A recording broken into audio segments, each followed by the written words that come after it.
যেই শিশু বাচ্চা, যেই মাসুম বাচ্চা একজন বাবা চোখের মনি, যেই মাসুম বাচ্চাকে দেখলে বাবার দিল ঠান্ডা হয়ে যায়, বাবার মন ঠান্ডা হয়ে যায়, সেখানে কুলাঙ্গার সেই কুকুরের জানোয়ারের বাচ্চারা, যে জানোয়ার কুকুররা হাইওয়ানের মতো একটা মাসুম শিশু বাচ্চাকে দর্শন করে হত্যা করে পৃথিবী থেকে বিদায় করে, এর চেয়ে জাহালাত, এর চেয়ে মূর্খতা আর অন্ধকার আর কই আছে?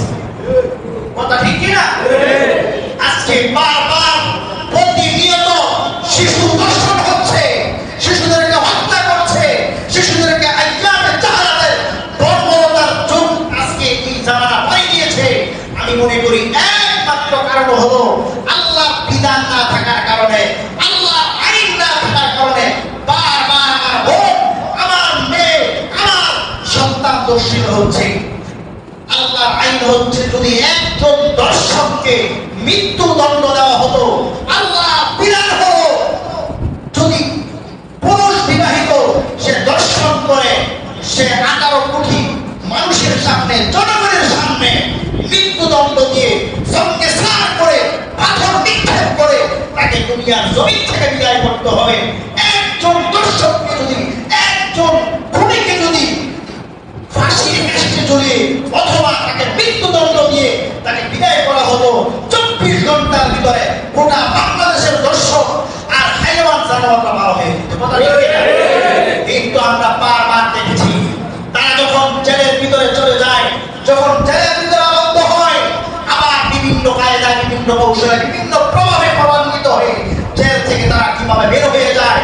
আমরা আসিয়া দর্শন এবং আসিয়া মৃত্যু দেখেছি, এখনো পর্যন্ত 1 বছরের উপরে হয়েছে, কিন্তু তার বিচার এখন আমরা পাই নাই, তার বিচার এখনো হয় নাই। আমরা বারবার এগুলা বাংলাদেশের মানুষ দেখতেছি কি হচ্ছে দেশে, মানুষ হাইওয়ান জানোয়ারের চোখে পৃষ্ঠ হয়ে যাচ্ছে।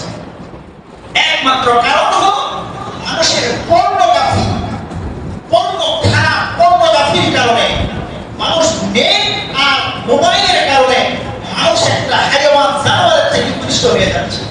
মানুষের মস্তিষ্ক, মানুষের রক্তের মধ্যে এমন ভাইরাস ঢুকছে যে সে মাসুম বাচ্চা, সে নিষ্পাপ, সে তো কিছুই বোঝে না, সে দুধ পান করবে, এমন একটা বাচ্চাকে কিভাবে দর্শন করে হত্যা করে, এটা মন কি বোঝানো যায়?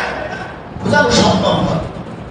এই জন্য আল্লাহ রাব্বুল আলামিন বলেন, আমার বিধান ছাড়া মানব রচিত তন্ত্র মন্ত্র দিয়ে এই জমিনে শান্তি আসবে না, এখন পর্যন্ত কেউ শান্তিতে থাকতে পারবে না। শুধু আমার একটা বিধান যদি জারি হয়ে যায়, দর্শনের শাস্তি ডাইরেক্ট মৃত্যুদণ্ড, ফাঁসির কাস্টে ঝুলানো হবে, না হয় তাকে পাথর মেরে দুনিয়া থেকে বিদায় করতে হবে। একটা আইন যদি জারি হয়ে যায়, 24 ঘন্টার ভিতরে বাংলাদেশের সমস্ত মানুষ সোজা হয়ে যায়। কথা ঠিক কি?